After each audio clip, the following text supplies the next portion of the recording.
All right, class, please open up your book to page 71. Today we're talking about the invisible hand. Now, every economist knows that Adam Smith coined the term the invisible hand in 1776 in a book called The Wealth of Nations.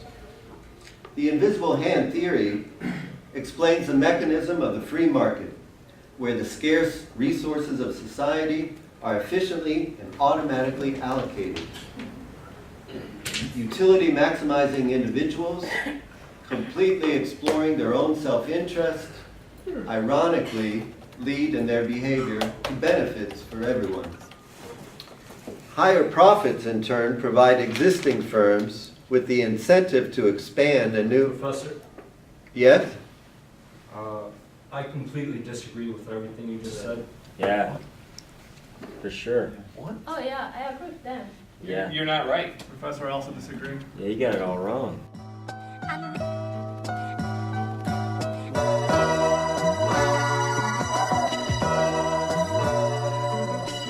Took my last look at the textbook. Invisible hand story of the next book. I took my last look at the textbook. Invisible hand story of the next book.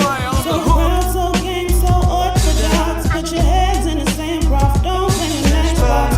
We read, we think, we write about it. Standing there like sure we worrying about it. Took my last look at the textbook. Invisible hand story of the next book. We read, we think, we write about it. Standing there like sure we worrying about it.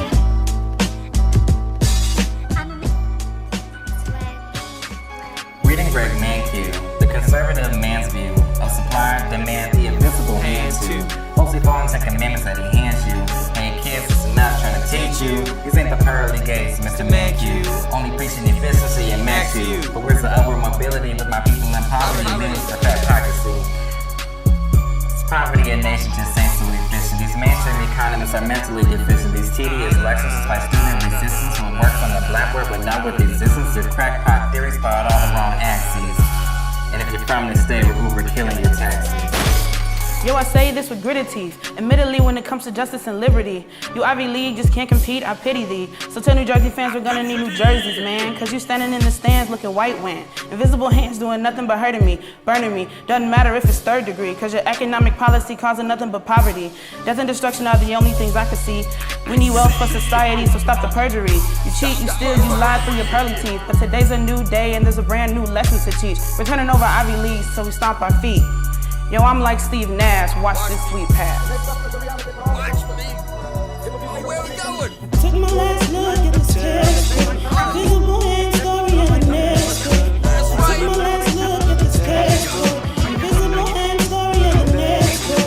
So proud, so game, so orthodox. Put your heads in the same prof, don't play in matchbox. We read, we think, we write about it. Standing there like sure we worrying about it. Took my last look at the textbook. Invisible hand story of the next book. We read, we think, we write about it. Standing there like sure we worrying about it.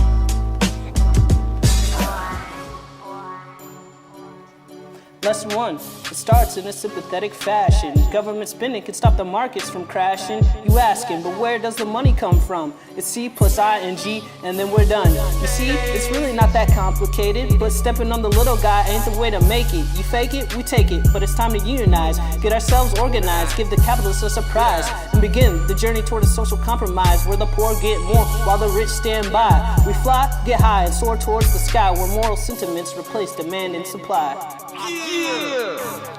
Clearly your markets are free of justice. It's like your supply curve needs some readjustments. We need benevolence and sympathy in the mix. These textbooks corrupting our moral sentiments. We need OGs like Smith, Marx, and Lerner. Heterodox economics is the real taper turner. Back to the real world. No Cadillac seats, spontaneous order. Can't buy me a Cadillac seat. Chuck Ferguson, Garney, Rodney King too. People can't work when they face black and blue. Took my last look at the textbook. Invisible hand story of the next book. We read, we think, we write about it. Standing there like sure we worrying about it. Dude from George Mason had a lot to say. Not a whole lot of substance at the end of the day. His message and beats are false and predictable. Does he even teach his students Rawls's difference principle? We come from Roosevelt, yo. the Lakers. Let's get back to class now, forget all these fakers. Took my last look at this textbook. Invisible hand story of the next book. I took my last look at this textbook. Invisible hand story of the next book. So proud, so game, so orthodox. Put your heads in the same prof, don't play in that box. We read, we think, we write about it. Standing there like you were worrying about it. Took my last look at this textbook. Invisible hand story of the next book. I took my last look at this textbook. Invisible hand story of the next book.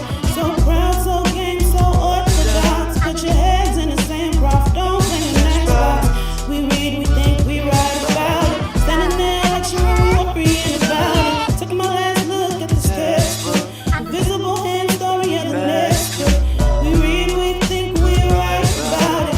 Standing there like you were worrying about it.